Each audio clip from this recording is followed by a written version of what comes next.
오늘 우리가 말씀을 읽었는데요, 이 말씀 가운데 이런 말씀 제목을 삼았습니다. 지식은 교만하게 하며 사랑은 덕을 세우나니 라고 되어 있어서 지식은 교만을, 사랑은 덕을 이라고 붙였습니다. 그런데 여기서 오해하지 마셔야 될 것은 지식 자체가 무의미하다라는 것을 의미하지 않습니다. 이 고린도전서의 말씀 자체가 그렇습니다. 여기에 어떤 것을 첨언해야 되냐면 지식 앞에 꺽쇠하고 거기에 이렇게 써놔도 좋겠습니다. 사랑이 없는 지식은 교만을, 사랑은 덕을. 고린도전서의 말씀 안에서도요, 이 지식은 하나님 주신 은사다라는 이야기를 우리에게 선포하며 알려줘요. 고린도전서 13장, 우리가 주일에 읽어가고 있는 그 말씀 안에서도 고린도전서 13장 2절에 모든 지식을 은사와 연결하고 있어요. 다만 그 모든 지식과 모든 비밀을 아는 지식, 모든 지식이 있다 하더라도 사랑이 없으면 아무것도 아니다라는 것을 알려주시죠. 여러분, 이런 말씀 들어보지 않았습니까? 이런 말들 많이 듣죠. 하나는 알고 둘은 모른다. 뭐 그런 거예요. 하나는 아는데 그 하나 아는 것으로 그렇게 내 자신도 괴롭히고 누군가도 그렇게 괴롭히는 거예요. 둘을 몰라서. 그 둘을 아는 게 무엇입니까? 그게 사랑이에요. 사랑하면요, 이 지식이 온전해져서 정말 하나님 원하시는 대로 공동체에 덕을 세우는 모습으로 나아갈 수 있다라는 것이죠. 제가 요즘 약 하나를 먹게 됐습니다. 이제 50에 접어들면서 약 하나를 꾸준히 먹게 됐어요. 뭐 큰 거는 아니니까 걱정은 하지 마시고요. 하나를 먹으면서 생각했어요. 이 약 때문에 여행을 못 가신다라고 하시는 분들의 마음도 없지 않아 알게 되고, 저희 어머니가 약을 많이 드셨었거든요. 그래서 약을 많이 드시는 분들의 마음, 하나를 먹으면서도 그런 생각을 하게 되고요. 또 이 하나의 약으로 이 몸에 있는 것들이 조정되고 이 자리를 잡는다는 것을 생각해도 참 이 몸이 신비롭고 또 약하구나 라는 것을 동시에 알게 돼요. 또 하나의 약을 먹으면서도 오늘 새벽에도 그런 생각을 했어요. 하나의 약을 딱 먹는데 이런 생각이 드는 거예요. 이 약을 우리가 왜 먹습니까?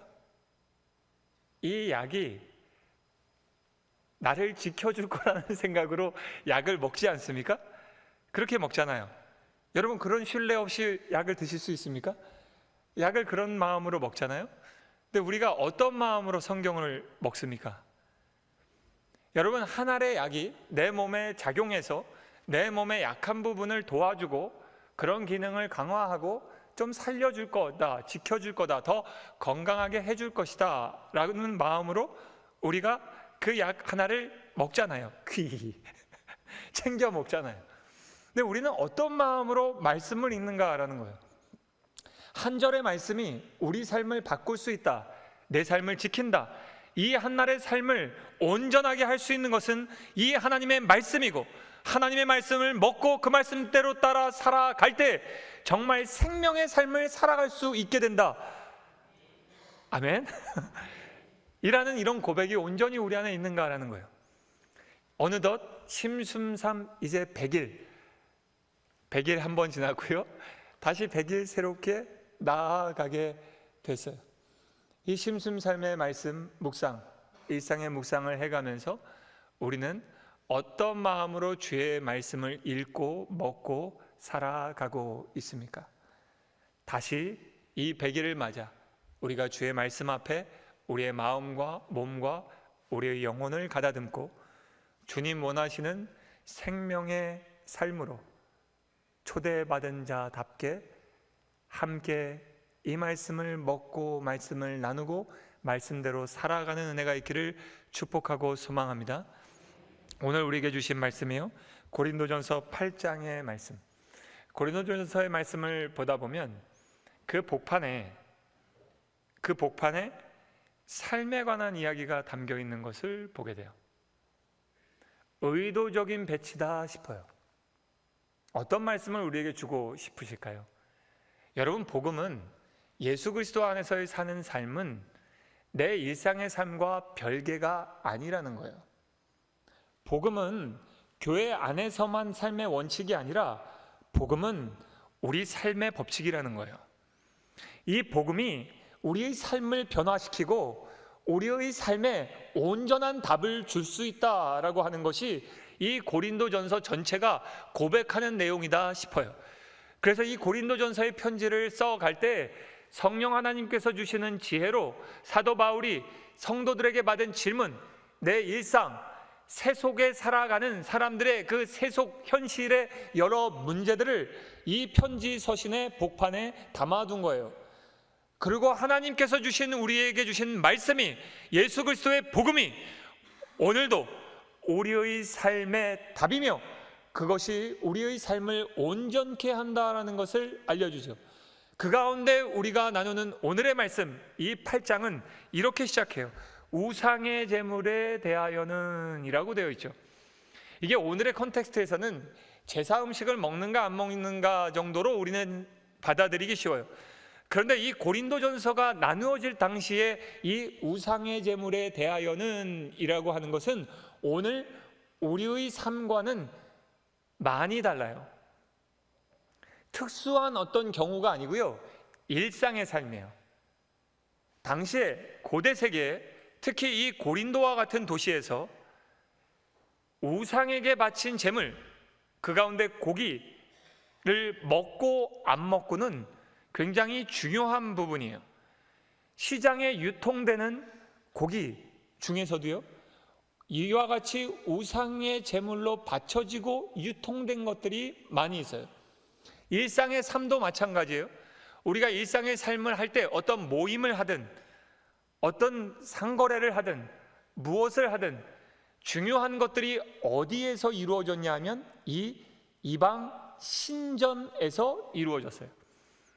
일상의 삶과 이 소위 종교의 영역이라고 하는 이 신전이 분리되어 있지 않았던 거예요. 그 안에서 모든 것이 이루어져요. 그러니 성도들이 질문을 갖죠.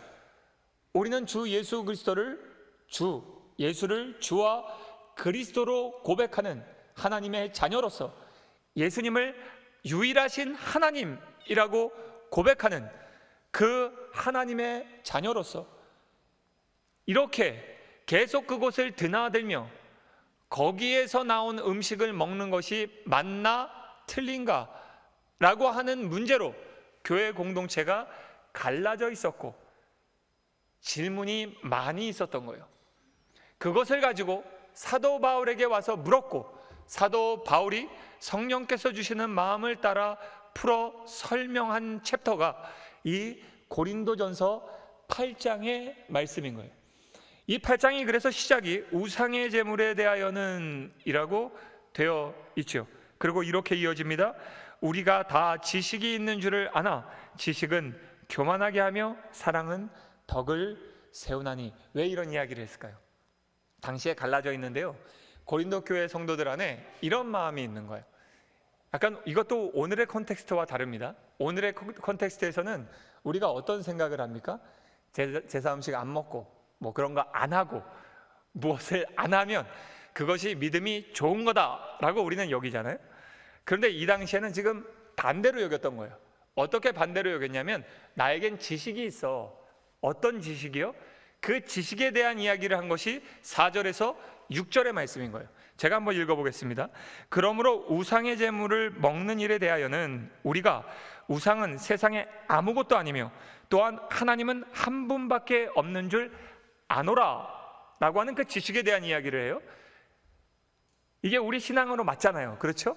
아멘이 절로 나오지 않습니까? 이어지는 말씀을 보십시오. 비록 하늘에나 땅에나 신이라 불리는 자가 있어 많은 신과 많은 주가 있으나 그러나 우리에게는 한 하나님 곧 아버지가 계시니 만물이 그에게서 났고 우리도 그를 위하여 있고 또한 한 주 예수 그리스도께서 계시니 만물이 그로 말미암고 우리도 그로 말미암아 있느니라. 아멘. 여러분, 아멘이 절로 나오죠? 이게 정말 하나님의 구원의 비밀과 그 신비와 하나님을 아는 지식으로 가득한 고백이잖아요. 그런데 이러한 고백일지라도 거기에 사랑이 없이 이러한 지식적인 측면으로 사람을 판단하고 그것으로 교회 공동체가 갈리고 경쟁한다면 그것은 옳지 않다라고 이야기하는 거예요. 다시 말씀드릴게요. 아까 반대라고 했지 않습니까?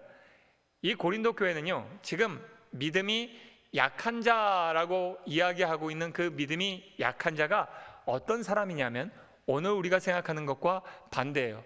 그런 거 먹으면 안 돼라고 하는 자를 믿음이 약한 자다라고 이야기해요. 이게 지금 약하고 강하고의 절대 기준을 가지고 이야기하는 게 아닙니다. 소위 지식이 있다는 사람들이 나는 이와 같이 유일하신 하나님을 믿으니 우상제물로 바친 것 그거 아무것도 아니잖아. 애초에 우상이 없으니까. 그러니 나는 이거 마음 놓고 먹어 라고 하는 거예요. 그냥 너희도 먹어. 왜 못 먹어? 라고 하고 있는 거예요. 왜 이렇게 믿음이 약해? 라고 하고 있는 거예요. 그래서 사도 바울이 그 말 그대로를 받아서 여기에 이렇게 쓰고 있는 거예요. 당신들이 이야기하는 소위 믿음이 약한 자들이라고 이야기하는 그 마음에는 어떤 마음이 있는 것입니까? 라고 되묻는 거예요. 복잡하십니까? 아시겠어요? 여기까지 잘 따라오고 계십니까? 예, 그렇게 되묻고 있는 거예요. 그러면서 어떤 마음입니까? 하는 중에 나온 것이 바로 이 이야기인 거예요. 지식이 교만하게 했다. 사랑이 없는 지식이 교만하게 했다. 우쭐하게 했다라는 거예요. 여러분, 예수의 사랑이 우리 안에 가득하면 어떤 마음이 우리 안에 생기냐 하면 그 상대를 평가하지 않습니다. 도리어 내 안에 계신 예수로 인해서 그 지체를 세워주고 살려주고 싶은 마음이 듭니다. 우쭐하고 교만해지는 것은 어떤 마음이냐면 상대보다 내가 낫다라는 생각이잖아요. 이 낫다가 아니고요. 시옷 낫다라고 생각하는 거잖아요. 내가 더 우월하다. 내가 더 많이 안다. 내가 더 잘 믿는다라고 생각하는 거예요. 사도 바울이 그 중심을 파고들고 있는 거예요. 아니, 성령 하나님께서 사도 바울을 통해서 고린도 성도들 안에 있는 그 마음을 파고드시며 이와 같이 질문하시는 거예요. 어떤 마음인가? 여러분, 저와 여러분에게 오늘 이 말씀으로 질문해 오실 때 저와 여러분은 어떤 마음, 어떻게 주님 앞에 대답할 수 있겠습니까? 혹 우리 안에도 이와 같은 마음들이 있지는 않습니까? 여러분, 이것은 하나님 마음을 굉장히 아주 많이 아프게 해드리는 겁니다.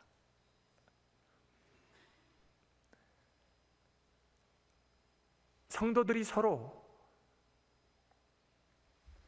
한 가지 아는 지식으로 우쭐하며 교만하며 서로 경쟁하고 무시하는 이러한 터를 바라보시면서 하나님 아버지의 마음은 어떠실까요?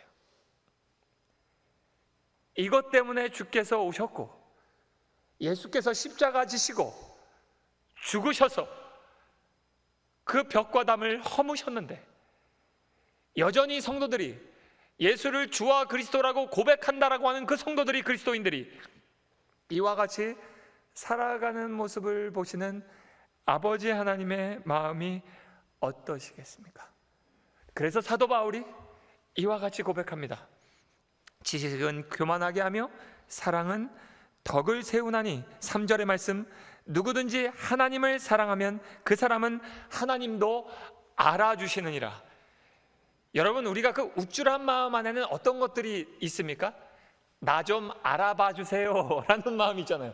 나 이렇게 대단해요, 나 이 정도 돼요 라고 하는 것, 알아봐 주기를 원하는 마음들이 있지 않습니까? 그래서 사도 바울을 통해서 성령 하나님이 우리에게 말씀하시는 거예요. 알아봐 주지 않아도 돼, 내가 알아 라고 말씀해 주시는 거예요. 사랑하는 사람, 서로 사랑할 때 하나님이 우리를 알아주시는 하나님의 지식을 우리가 덧입게 된다라는 거예요. 아멘. 여러분, 우리 모두는 하나님이 알아주시는 사람인 줄 믿습니다. 더 누가 알아주지 않아도 괜찮은 거예요.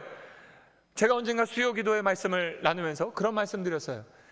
우리가 주를, 예수님을 정말 잘 믿고 있는지를 알 수 있는 리트머스 시험지와 같은 것들이 있는데, 그게 뭐냐 하면 이런 마음인 거예요. 내 안에 내가 누구라고 라는 마음을 품고 있으면 잘 가는 거고요.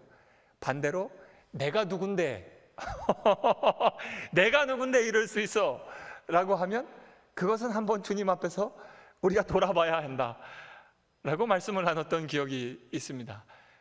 여러분, 하나님이 알아주시면 족합니다. 우리는 하나님이 알아주시는 사람들입니다. 그 사랑 안에 거할 때, 서로 사랑할 때 우리는 하나님을 알게 되고 하나님이 우리를 알아주심을 알아가게 됩니다. 사도 바울이 그래서 고린도 교회에 이와 같이 편지합니다. 성령 하나님께서 오늘 우리에게 이와 같이 말씀하십니다. 9절의 말씀입니다. 그런즉 너희의 자유가 믿음이 약한 자들에게 걸려 넘어지게 하는 것이 되지 않도록 조심하라. 너희가 생각하는 소위 믿음이 약하다 하는 자들, 그래 약하고 강한 것이 보이는가? 그렇다면 그 믿음이 약한 자를 위하여 내가 강하다 여기는 것을 꺾을 수 있는 것이, 그것이 사랑이라고, 그것이 하나님의 일이라고 우리에게 알려주고 계시는 거예요. 또 이어지는 말씀을 보면요, 11절에 그러면 내 지식으로 그 믿음이 약한 자가 멸망하나니 그는 그리스도께서 위하여 죽으신 형제다 라고 하는 거예요. 당신이 믿음이 약하다라고 여기는, 그러면서 당신이 우쭐을 하는데 그 상대화시키고 있는 그 사람은 누구냐 하면 그리스도께서 당신의 목숨값으로 살리신 당신의 형제이고 자매이다 라고 말씀하시는 거예요. 그러면서 이와 같이 사도 바울이 결론을 맺죠. 13절에 12, 13절을 읽어보겠습니다. 이같이 너희가 형제에게 죄를 지어 그 약한 양심을 상하게 하는 것이 곧 그리스도에게 죄를 짓는 것이니라. 그러므로 만일 음식이 내 형제를 실족하게 한다면 나는 영원히 고기를 먹지 아니하여. 굉장히 극단적인 이야기를 지금 사도 바울이 하고 있는 겁니다. 그렇게 한 사람이라고도 실족하게 한다면 나는 영원히 먹지 않겠다. 아마 사도 바울이 고기를 좋아했을 거예요. 그걸 어떻게 알 수 있냐면요, 사도 바울이요 9장 넘어가면 다음 장에 우리 내일의 심순산 묵상의 말씀에 이와 같이 고백하고 있거든요. 19절에서 23절이에요. 내가 모든 사람에게서 자유로우나 스스로 모든 사람에게 종이 된 것은 더 많은 사람을 얻고자 함이라. 유대인들에게 내가 유대인과 같이 된 것은 유대인들을 얻고자 하며 율법 아래에 있는 자들에게는 내가 율법 아래에 있지 아니하나 율법 아래에 있는 자같이 된 것은 율법 아래에 있는 자들을 얻고자 하며 율법 없는 자에게는 내가 하나님께는 율법 없는 자가 아니요 도리어 그리스도의 율법 아래에 있는 자이나 율법 없는 자와 같이 된 것은 율법 없는 자들을 얻고자 함이라. 약한 자들에게 내가 약한 자와 같이 된 것은 약한 자들을 얻고자 하며 내가 여러 사람에게 여러 모습이 된 것은 아무쪼록 몇 사람이라도 구원하고자 함이니 내가 복음을 위하여 모든 것을 행함은 복음에 참여하고자 함이다. 아멘. 이라고 고백한 거예요. 나 고기 좋아하나 영원히 고기 끊을 수 있음은 그것으로 인하여 실족하는 형제 한 사람이라도 실족하지 않고 그를 주께서 구원하시는 자리로 초대하기 위함이다. 여러분, 이 시간 저와 여러분이 이 마음을 함께 품는 은혜가 있기를 축복하고 소망합니다. 내가 마땅히 할 수 있는 권리까지도 포기하고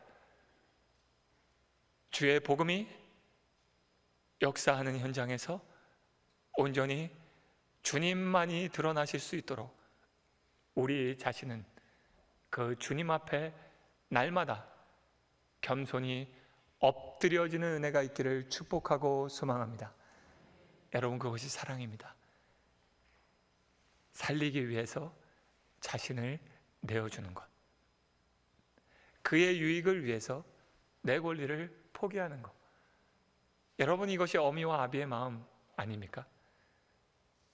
어느 목사님께서요, 은퇴하신 목사님께서 이전에 자신을 가르쳐 주셨던 한 목사님이 들려주신 이야기를 전하시는 것을 봤어요.